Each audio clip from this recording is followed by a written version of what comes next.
Hello, everyone, and welcome to another episode of the Buff Sound Podcast. We are the best POD in the 313.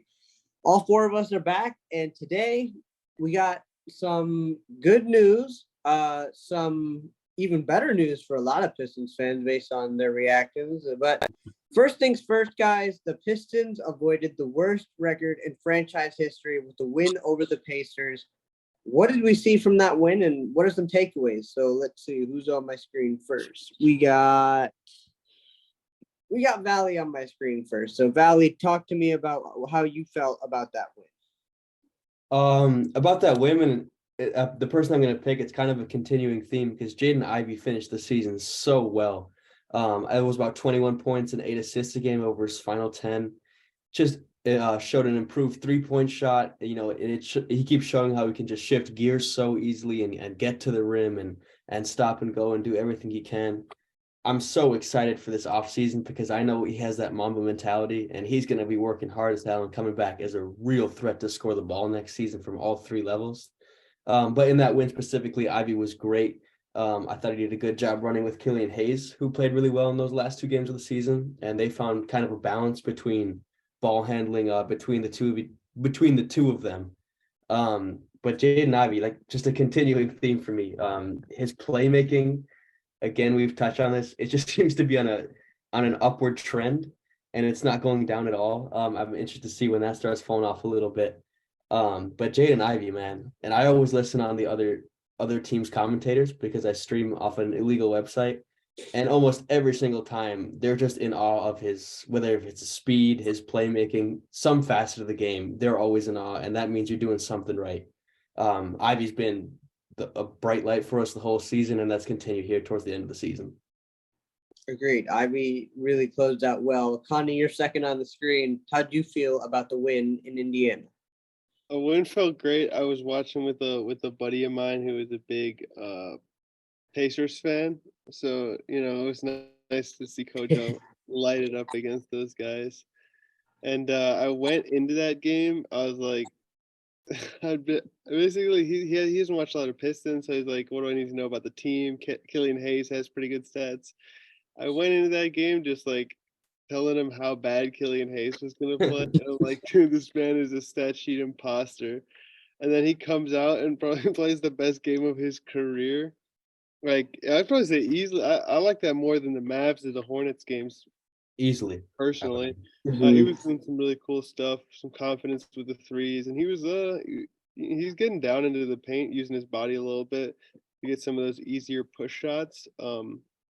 Noted it's also against. I mean, we're the Skeleton Crew Pistons, but they were the Skeleton Crew Pacers right there too. But I don't want to talk too much about Killian Hayes, gas him up too much, because these last two games have just been that.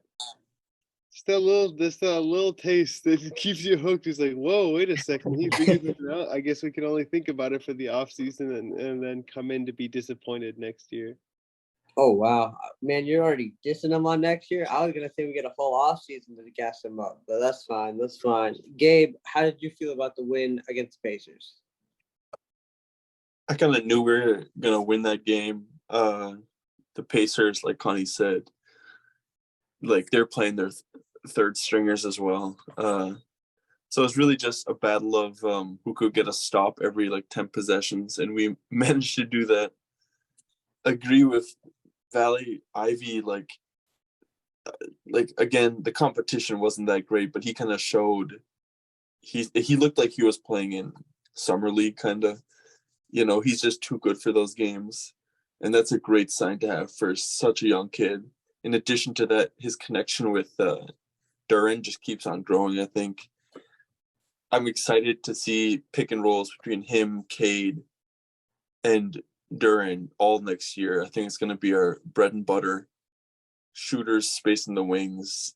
That's what I'm excited for next year, based off not just that win, our losses this week as well. What I'm not that excited for is the Killian Hayes stats. Like Connie said, he played good and he bullied Nembhard. He might be the worst defender in the league. Who knows? Like, the stats other people were putting up, I'll just read you a few. I mean, as you probably know, Kenneth Lofton had 42 points. He's a bucket. Muscala had 27.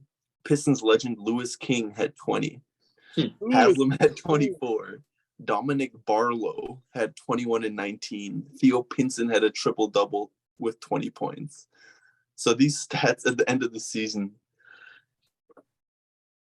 they don't really mean much to me. Yeah, Can I say, go ahead. I completely see where you're coming from, and you do have to take them with a grain of salt because you are playing against worse competition. However, theoretically, with the full squad, Killian Hayes' ideal role was as the backup, meaning he's playing against other backups, which kind of levels out the playing field. Like Andrew Nembhard is a very serviceable player who's had a very, very good campaign. Obviously, guys like, I don't know, off the top of my head, Gabe York, no disrespect to Gabe York if he's listening to the pod, probably not a backup player in the NBA. So I do love seeing that, but it shows that he's better than that competition as well. Like you said with Ivy, like when he is matched up against those really bummy squads, like we even saw it last year against OKC, when he had his then career high against those third stringers, put him up against another with more backup units. This game, he did really well, but I would like to say against Chicago in the first quarter, he had a good quarter. First half, he had a good half. And that was against, the Bulls' first team. The second half, they kind of rested their guys. But he did have some decent competition in that game and still put up a decent stat line as well. Yeah, he was taking it to Patrick Beverley, which I really thought was interesting for a guy that's always had confidence issues in his career. And just shooting a three, like he's not even thinking about it. Like the ball's coming, he's just putting it up, and it looked pretty good. I mean, and yeah, like the step backs he was hitting. So that's not a competition thing. The step backs, that is something that do you expect that to come? I'm talking about the ones where he's wide open, catch and shoot. those are the ones he's got to hit. He can keep the step backs. There's no need for ever to have a step back. Hey, Jalen comparisons coming to life. About the win. Is it a coincidence Wiseman doesn't play much and we win the game? I was gonna go there with it. I don't know, man. I don't know. I don't want to take. I mean, Jalen Duren's doing a pretty good job of making sure there's less center competition for him next season. Yeah, just ruining people with elbows and knees. Yeah, I love it, man. He got someone else too this week, didn't he? That wasn't on our team. Who'd he get? I'm not sure, but he's gotten multiple people on the other team just from coming down the rebound. Yeah, I mean, man's a wrecking ball at the age of 19. Any other thoughts on the win that we can savor? Well, we can savor it all off season, but I think the people want to hear about one thing. So you guys think straight to that? Yeah, congrats, Casey's last win. And yeah. Yep, Dwane Casey finishing his Pistons career, announcing after the final game of the season that he will be stepping down as head coach. I'm going to put some cheering noises going on here because I know a lot of Pistons fans were clamoring for it all season long. We even had a pod about it, and a couple of us actually thought that he would stick it out through next season, but can't blame the guy. He's kind of been through it. I asked Valley to do a little research for me, and he did. The Pistons record Dwane Casey's record with the Pistons, 121 and 263. Now, that doesn't sound great. It doesn't look great. He came in expecting to try to push this team into the playoffs, and then it just kind of just fell apart from here. So we wanted to give our top candidate for the now open head coach of the Detroit Pistons position. So we'll start with Gabe since I started with Valley last time. Gabe, who would you like to see replace Dwane Casey in the first chair in Detroit? Yeah, first off, big props to Casey, a class act, and the organization too, that he can announce his own retirement and promotion, basically. Compare that to what happened with the Rockets, whereas as soon as the game was over, we see the tweet from Woj that he's gone. But my replacement for the Pistons, I think the logical thing is Ime Udoka. I think he's been in the news recently for the wrong reasons, but it wasn't like a malicious event that happened in Boston. It was just kind of an internal struggle, I guess. I don't think that has any implication on his character or his future prospects in the NBA. we all know he's a great coach. He brought Boston's offense from 10th to 7th when he took over, and more importantly, he took the defense from 14th to 1st, which is what this team desperately needs. He was under Coach Pop 7 years, and he was kind of the reason why Aldridge came to the Spurs, so that, the knowledge from Pop. He was also on Team USA under Pop, and so the knowledge from Pop, the defense, the free agent allure is especially what the Pistons need. And I think another important factor to take in is when Jeremy Grant came to the Pistons, it was about the role, not the money, but he also wanted to play for a black coach, a black GM in a black city. And that's why it's important. I think we have a black head coach. It's who Detroit is. It's part of restoring the Pistons, I think. You want to connect to the city, the team, the players in the NBA, the youth of this area. I think players like Grant, Jaylen Brown, and let's be real, the majority of the league, I think they like to play for another head coach who shares their values, shares their history, their societal values. I think he's just all in all, off the court, on the court, a great replacement. And I think with him, we're in the playoffs next year, not just playing. We'll go to Connie next. Who do you want, Connie, to take over for the Pistons? Ime Udoka, great coach. Just because I don't really know. We don't. Any of us really know anything about what actually happened there. I would like to stay away from Ime. But I agree with Gabe on a lot of things, and I think a big thing that this team should try to do is build up with a young coach that can grow with this team, and push them forward and kind of become a unit together into the future. And one guy that the Pistons are looking at that was actually a head coaching candidate last year, and he was a candidate for New Orleans. He was a finalist for Washington. He's been an assistant under Budenholzer, both with the Hawks and the Bucks. So he has a championship as an assistant. A lot of other great assistants are coming out of Boston. Taylor Jenkins. There's others that I not off the top of my head, but Charles Lee. Charles Lee was a player of the year in his smaller conference in college. He played in Europe. Played a little bit G League in the NBA, never made the league, but has been coaching. Well, started as an assistant coach for a couple of years at his university, then went to the Hawks underneath Budenholzer, and then stayed with Budenholzer to the Bucks. So he's been working with great teams, championship teams. And something I really liked about him is there was an Athletic article written last year, actually, when he was originally up for coaching. He's also 38 years old. This guy is extremely young. Could definitely still relate. I can be a mentor, but at the same time, he's got room to grow with this team. But a big thing about his approach was, he said, he's a power of positivity guy. He's about controlling what you can control, take the errors out of what you can control. And that's everything. That's everything from the way you play basketball to the way you prepare to the way you eat.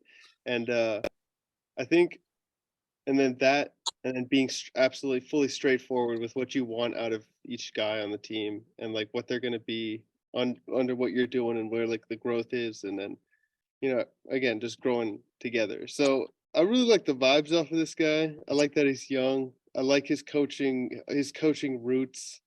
And he seems like a scrapper, man. He went around Europe for a while. He's a smaller point guard. Charles Lee. And the other part is it's a name that I haven't heard before. A lot of good coaches, names that we really don't know. Did you know who Mark Daignault was before he took the OKC job last year? Because I certainly did not. No, I don't think a lot of people did, but Charles Lee in the 313 does have a nice ring to it. Valley, who do you want to take over for the Detroit Pistons next season? Sorry, I just want to touch on Udoka and Lee really quick. So I'll get into my selection in just a second.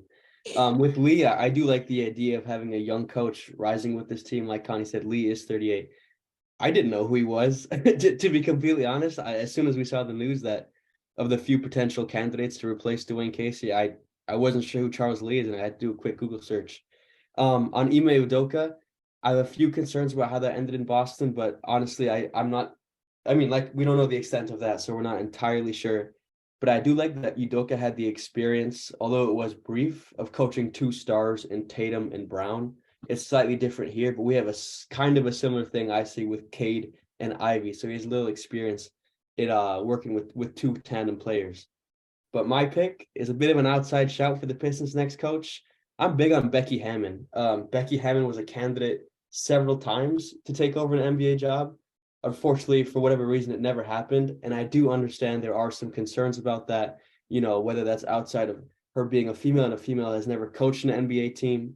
But let me just give you the reasons why I think Becky Hammon theoretically would be a very positive coach to this organization, or for that matter, any organization. Of course, it has to be prefaced by saying she is the current coach of the Las Vegas Aces. So if she's interested, of course, the job would be there. But Connie, Gabe said 7 years of learning under Popovich for Udoka. Well, 8 years of learning under Popovich for Becky Hammon. And Popovich, obviously, the greatest to ever do it, produces so many great coaches, like Steve Kerr, Budenholzer, Mike Brown is doing a great job with the Kings, Monty Williams. But how about Becky Hammon? After her 8 years, she left to become a coach for the Las Vegas Aces in the WNBA. In their first year, they won a championship. Instant success, clearly has the talent as a coach. An immediate green flag for me there. But one thing I really liked is that she's known as a great player coach through the articles I read. She has very good relationship with her players, and that's not just in the WNBA. From her time in San Antonio, always got along well with the players there. They had nothing but kind words to say of Becky Hammon. So there's no issues there. Can she coach a men's team, even though she is, female, something we haven't seen before? By all accounts, from her assistant time at San Antonio, that doesn't seem like an issue. But a couple things I really, really like is I was doing my research on Becky Hammon. She said that Greg Popovich still watches every single one of her games. And then afterwards, they talk for sometimes hours. This tells me that she's still hungry and still improving and still getting some of the wisdom from Greg Popovich, which really excites me when we talk about having a coach growing with a team. The coach grows herself, even though she is already, in a pretty good position. And then one final thing that I really like about her is her potential connection with Jaden Ivey. Obviously, it's a team, not a personal thing, but Ivey having so many female role models in his life, most notably his mother, Niele, who's the coach of Notre Dame. I think that'd be a very, very good fit with Jaden Ivey and the Pistons as a whole. Agreed. And you all bring up some tremendous points going on here. I'm kind of in the same boat as Valley and Connie in the sense where we don't know what happened with Ime Udoka. And we don't know how it all went down. And with Troy Weaver saying that he wants to bring in good character guys, I'm sure Ime is going to get another interview. Again, we've turned him down once before, so who's to say we won't do it again? But Gabe, on the coaching side, you brought up some tremendous points about Ime. So basketball-wise, I'm not doubting that he can have an impact. It's just we're trying to build these players as people as well, which is a little bit of the problem for me with Udoka. Charles Lee, 38 years old, and like Connie said, he's traveled the world, and he could be a scrapper, and he could still relate to some of these young guys. Being only he's going to be like 6 years older than Corey Joseph and Rodney McGruder. Like, that's having another player coach in the locker room. So I'm not against that at all. And Becky Hammon, I'm all for it. Like Valley said, bringing in somebody who went to the WNBA and won in their first season, still talks to the greatest coach of all time, probably, in Greg Popovich, quite often about what she's doing with her team and how she can improve. And like Valley said, she's still hungry. So I'm on board for all three of those. I like how Gabe brought up that having a Black coach is the whole reason Jeremy came here, and that we should try to continue that trend. I think that's going to be a very interesting aspect to keep an eye on as we go through this interviewing process. I think Adrian Griffin was mentioned as one of the other candidates that will be interviewed. So I'm just interested to see where this ends up. It just seems like for forever we've been stuck in this rut with whether it was, we always say like, oh, the Blake Griffin era, oh, Jeremy Grant then came, and it seemed like to me it was like an era, but he was only here for like a season. But the whole time it was Dwane Casey at the helm. So we're turning it over now, and I'm glad he's still in the organization, because a lot of these guys, probably looked up to him. Killian's been with him 2-3 years. Stu's been with him 2-3 years. Cade spent probably a ton of time with him this year riding the bench. So I'm excited to see where this goes. And plus it gives us something else to talk about as the offseason goes on when there's no content. Gabe, Connie, I took over a little bit there. You guys have any thoughts you want to spit out? A few things, like you mentioned, he's like a role model. I read all the James Edwards tweets about like the postseason pressers that the players did. They all love Casey. They look up to him. They can't like say enough positive things about him. And another thing is like, it's weird to move on from a coach and it be a positive thing. Usually it's no, you don't win enough games. There's a problem with the players. But this is like one of the rare times where you move on from a coach in like a positive way, where you're in an upwards trajectory and the coach is like with the upwards trajectory. It's a weird but great situation to be in. And then lastly, we saw Rockets don't have a coach right now. I wouldn't be surprised if the Hornets, the Blazers, the Raptors also have some coaching vacancies.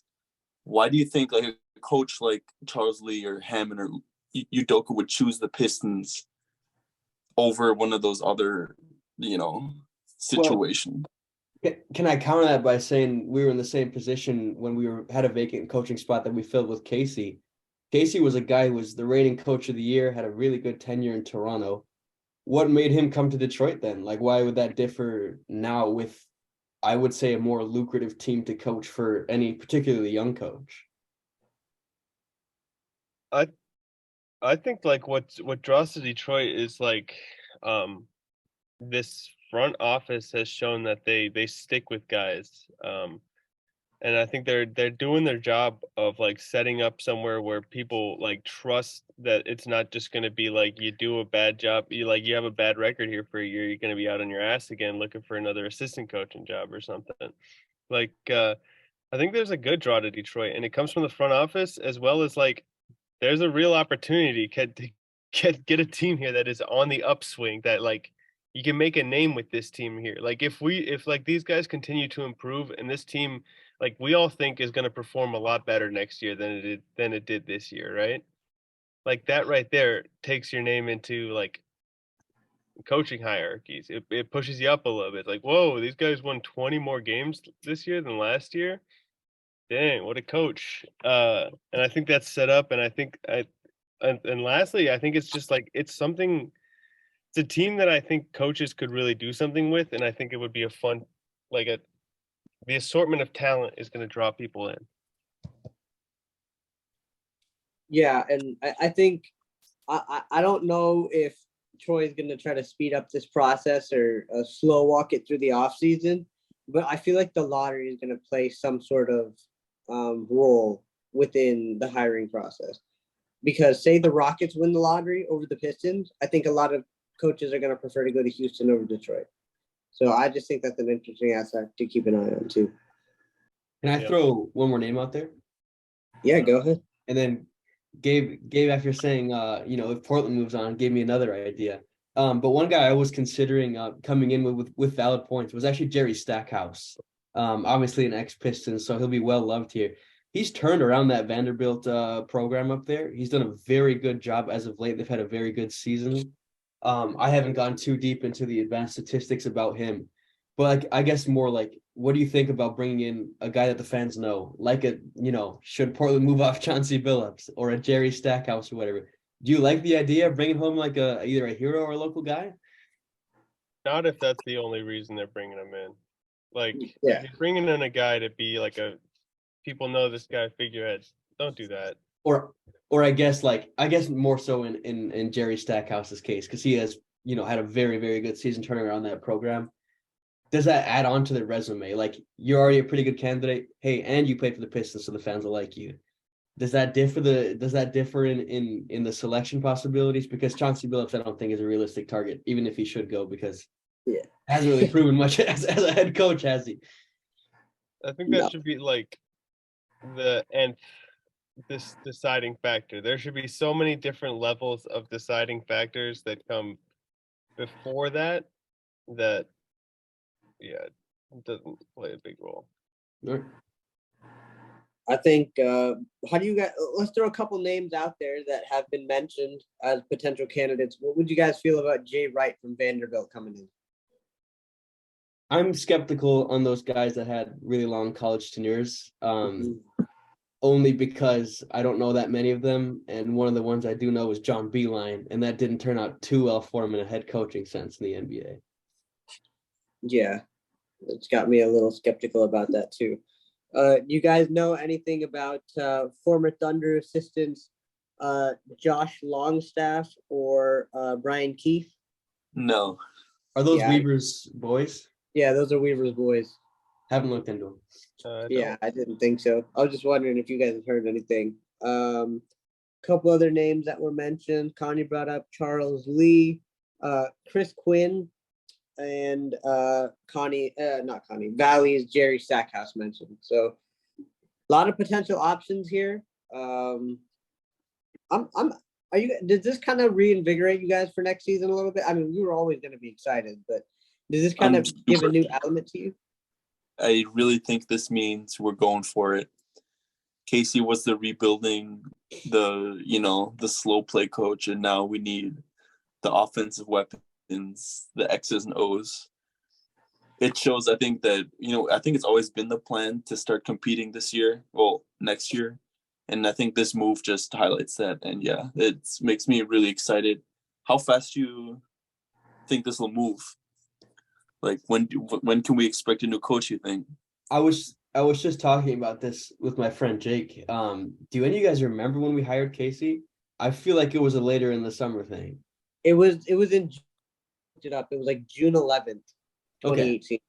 I would anticipate it's after the draft, no matter what. Yeah, I anticipate it would be after the draft because I think that's just such an important part of for this team. And then I think Weaver's going to take a really good time interviewing his candidates and taking his time to make the right selection. Because like Gabe said, like, now it's time, I think it's always has been the plan. I second everything you said, Gabe. So he's got to be really, really particular with who he selects here. And he's going to go through all the steps to make sure that happens. Agreed. Like this is it. This is one of those pivotal moments in a rebuild where you pick the guy that you think can lead the players that you're accumulating to a championship. Like this is no like, oh, we're bringing in a new head coach. It's we're bringing in the guy. One more name I'll throw out there before we quickly run through a playoff play-in preview and our tankathon draft for the day. Nick Nurse. Should Nick Nurse be the successor to Dwane Casey once again, this time in the Motor City? No, just because of like the memes. Like Raptors fans will be like, "Oh, fucking just copying us, trying to get our coaches." just for the memes. I don't want it. Fair enough. Any other thoughts before we move on to the playoff preview? Yeah, I don't think Nick Nurse is good. Yeah, I wouldn't want Nick Nurse either. Yeah, didn't think so. I just had to bring it up. It's out there. All right. We got a little bit of time here. So how we feeling about the play-in playoff preview? We'll start with the play-in because that's first. Who do we have winning in the play-in? We'll start with Connie. He hasn't started today. So Connie, who are your winners for the play-in games? Let's see. I'm thinking East Coast first. Heat Hawks. Hee-haw. Easy Heat W. They own the Hawks. I think they're gonna pull that pretty easily. And then Bulls Raptors. Give me the Bulls. They've been playing pretty well. Zach LaVine, DeMar DeRozan. Zach LaVine's been on a heater. Their defense apparently is good. I don't see it personally, but I guess they did hold the juggernaut Pistons to 80 points last night. So yeah, give me Bulls in the play-in in the East, and then out West, Lakers over Timberwolves now that they just lost their two best defenders in one fell swoop. And give me OKC over the Pelicans. I think that's going to be I think Shea Gilgeous-Alexander's about to ball out. I think that would be fun. I kind of want to see the Thunder make a run as kind of like the underdog story. Valley, who do you have winning the East and the West? Yeah, Hawks at Heat. I have Miami winning in a blowout. And then I have the Bulls and the Raptors. I have the Raptors winning that one. Excuse me. I just think they can get together come playoff time. And then I have the Hawks actually beating the Raptors in the next seed. So I have the Heat at 7 and the Hawks at 8. I don't have much belief in the Hawks, and there's no really reason to believe in them. They just have Sadiq Bey. But they do tend to get it going towards the playoffs. Like, they're capable of making those runs. Trae Young is capable of the spectacular. I don't believe in them very much, but I could see it. So I picked them to get in at the 8th seed. Nevertheless, they get swept around after. And then I have the Lakers coming out at 7. And then I was really torn actually between that Pelicans Thunder game. I'm going to be watching that. That's going to be a very good game because Shea is capable of just taking over a series, I think. But I did pick the Pelicans because I think Brandon Ingram is very capable of doing the same exact thing. And Gabe, who you got for the West and the East? Valley, real quick. So you have Pels over Wolves then as well? Mm-hmm. Yeah, I think we're all in agreement then in the West, Lakers, Pels. And I think in the East, I'm going to say Hawks and Bulls come out. You know, this is the reason they got DeJounte Murray. Trae will be bad that game, I already know, but the Heat are not good. I think You don't think the Heat are going to make not it in? good. Jimmy Butler's good though. Yeah, but he's not like he is a carry, but still, I don't know. It's just like they don't have any offense. I mean, who knows? Maybe Trae Young decides to throw this game because he wants out of Atlanta. Oh, just to be clear, I think it's going to be Lakers OKC coming out of that play-in tournament. Ooh. Oh, okay. Yeah, Okay. then I have the Bulls as well. The Raptors suck as well. All right. You guys want to touch on? You guys, anything from the playoffs you want to touch on before we move on? I know those are drawn out a little bit, so we can always touch on those next week if you want. Yeah, I think we could do a deeper dive later, but Connie, go ahead. The first round of the West is going to be so much fun. Yeah. Grizzlies, Lakers, probably. Which series are you most looking forward to? Probably Suns, Clippers. I think that's going to be a good series. Or Grizzlies, Lakers, just because like there's going to be so much news coming out of that. People are going to be talking so much. It's going to be great. Isn't it? Is it Warriors Kings? Warriors Kings is going to be sick too. I don't know which way that's going to go. I think there's a good argument for either team to win that series. Imagine Mike Brown in his first year taking out his former club. Like, that's a story in itself too. I mean, I've Pelicans at 8. Pels and Nuggets, that's not going to be a blowover either. I think that'll be exciting as well. Though the one thing, it was announced today, Steven Adams is out the whole year. So yeah, hurts the Grizzlies. They're already down Brandon Clark as well. Yeah, and it's so unfortunate that all this happened to the Grizzlies because they were looking so good, and then the whole. I think the Grizzlies still are looking really good. Like they are, but like I wanted to see if they could go healthy.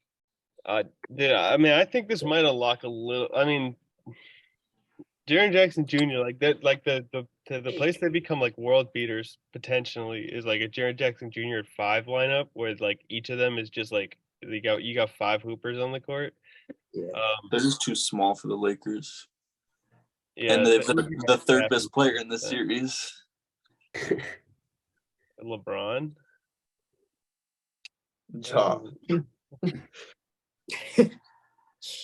Yeah, sure. They have 3, 4, and 5.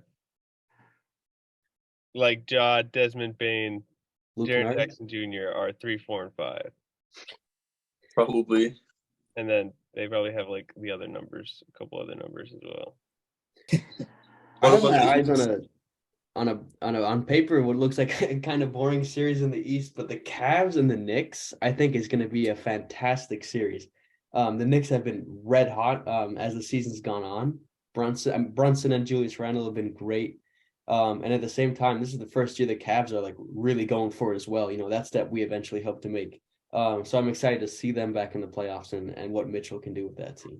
I think that's low key going to be a Cleveland domination. I think so. Yeah. I think people are. I don't know. I think I'm a lot higher on the Knicks than a lot of people are. They Randall ended up with nearly the same exact record as the Sacramento Kings, who have the narrative around them that everything's great and they're on top of the world. I don't know. I believe in the Knicks a lot. Thibodeau's going to play his starters a lot of minutes come playoff time. That's what you need. Yeah, but that's a Donovan Mitchell revenge series right there. I could see the trade for me in the offseason. You're gonna learn today, or in this 5-game series. 7.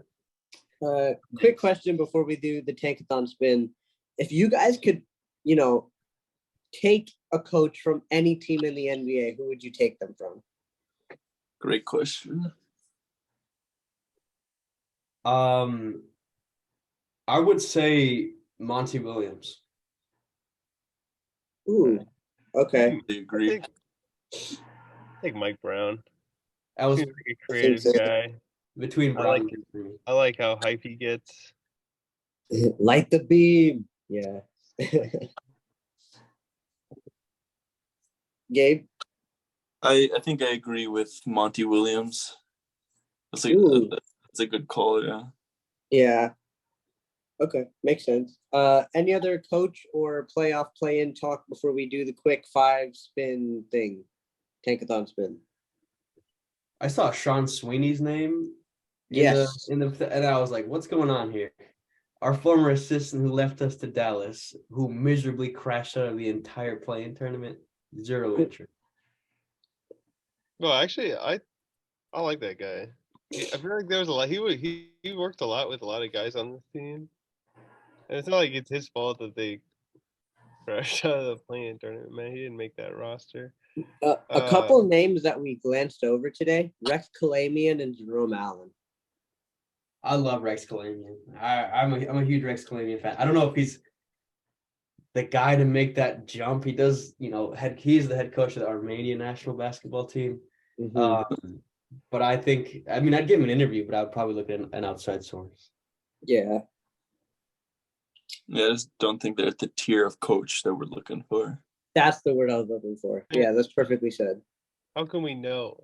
Like, the coaches, they're so unknown what these guys are as head coaches. True. That's true. I just have a feeling, that just my personal feeling, that they're not at that level yet. We are going to do a spin on Tankathon, and wherever the Pistons land, we're all going to throw out who we would take at that pick. So how many spins do you guys want to do before we have the right the selection we want to go with? 2 spins, 3 spins, 1 spin? 1 spin. Yeah, let's just do one each show, man. All right.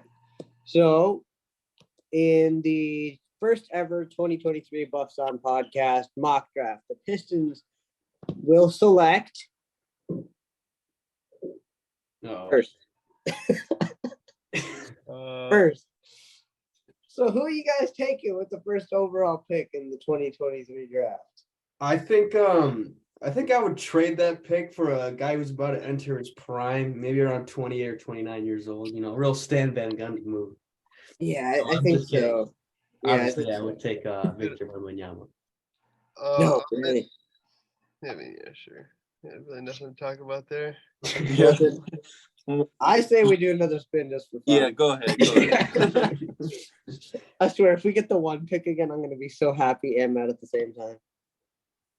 All right, here we go. The Pistons fall to 4th. Who are we taking with the 4th overall pick in the 2023 draft? We'll start with Valley. He hasn't gone first. Are we going to say who's off the board or no? Can we make assumptions? Oh, yeah, just make assumptions. So we'll go Vic first, we'll go Scoot second, and we'll go Brandon Miller third. I'm pretty sure that's the top 3. Maybe not in that exact order. Maybe Miller and Scoot flip-flop, but I think those are the first 3 off. Yeah, I'd pick Taylor Hendricks. I don't know if you guys know who he is.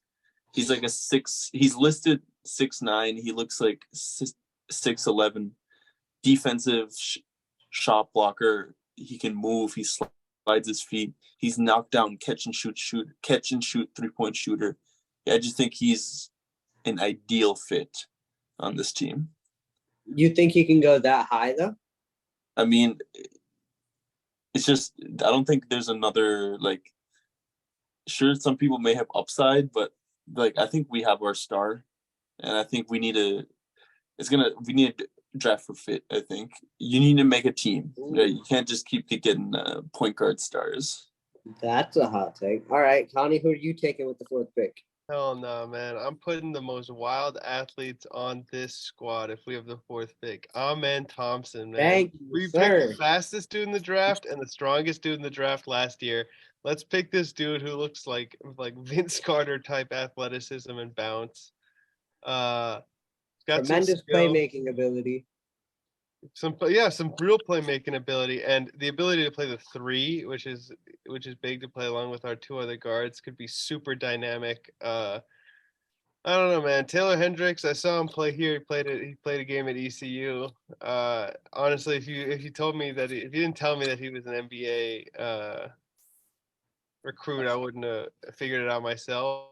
But I mean, that was a single game, so that might be it. A little much to take a whole representation of a guy from, but Taylor Hendricks is like you're looking for a role player if you're drafting Taylor Hendricks. And I'm the not only looking for no damn role player, man. the downside with Amen Thompson is his shooting, and that's something that we as a team struggle with anyway. So that's the only reason I did you hear apparently Cade remaking the whole jump shot? Yeah, no, really? Ground up jump shot change. If Ivy is the insane work ethic guy that he seems like, and his 3-pointers getting better, man, we could put a lot of shooting out there and still have like a insane amount of dynamic athleticism. Ivy's 3-pointing has become has improved so much. They've run plays for him to shoot threes. Like that's our opening play, pretty much. It's like yeah. the run. And I think that just says, like Valley sent it a couple times in the chat. And Valley, why don't you tell the story you sent in the chat? It's crazy because it's not the first time this has happened. A few months ago, this is the first time I've heard of it. There could be more instances. In Orlando, the Amway Center staff had to kick him out because he was taking too long in the morning shoot around. Same thing happened in Indiana. Jaden Ivey was taking too long in his morning shoot around to the point where they had to take his shoes away so he would leave the stadium. Hey, man. That guy's a Piston, and we could add someone else. So real quick, I know we got to wrap up soon. Valley, who are you taking with the 4th overall pick? I think I have to go with Amen Thompson as well. Yeah. For the it's just the competition he played against. Like I find it so hard to evaluate. Like, did he play against high school players, D3 players? Are they even at that level? What you can see, regardless of the level, is that, and the whole reason I'd take him as 4th is that he is just an insane athlete. Like next level. Like he'd be top 1% NBA athletes when he comes into the league. I think he had like a 44-inch vert. Yeah, he's just small and easy, man. Yeah. Like if I were the Rockets, I'd take him. It's just I think with Cade and Ivy, I don't know.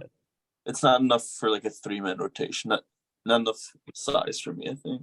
The crazy thing is that most likely picking 1 through 5, Jaden Ivey is going to be the smallest guy on our team. I mean, barring Kojo. With what? A 7'1" wingspan or something? Yeah, just height-wise at 6'4". That's going to be our smallest guy. Yeah, we're going to be a problem next year. We're going to be a problem, and if the Rockets want to keep Jalen Green, Kenyon Martin, KJ Martin, whoever else they have, Kevin Porter, we're bigger than them, and I think we're going to be stronger than them and better players overall if that's the, trajectory of the rivalry rebuild that we want to go with. But I'm excited. Whoever I want Wemby so bad.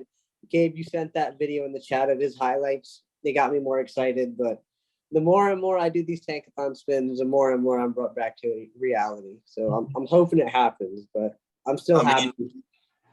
We got Ivy at 5 last year. I'm really not worried at all. Of course, I just don't want to miss out on Wemby. That's all.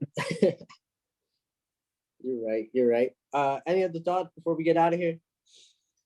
I know we'll do a draft thing later, but I just want to give a little hot take preview. Brandon Miller is not in my top 10. Oh my God! All right. Yo, draft expert All right. out here. That's what I did out here, man.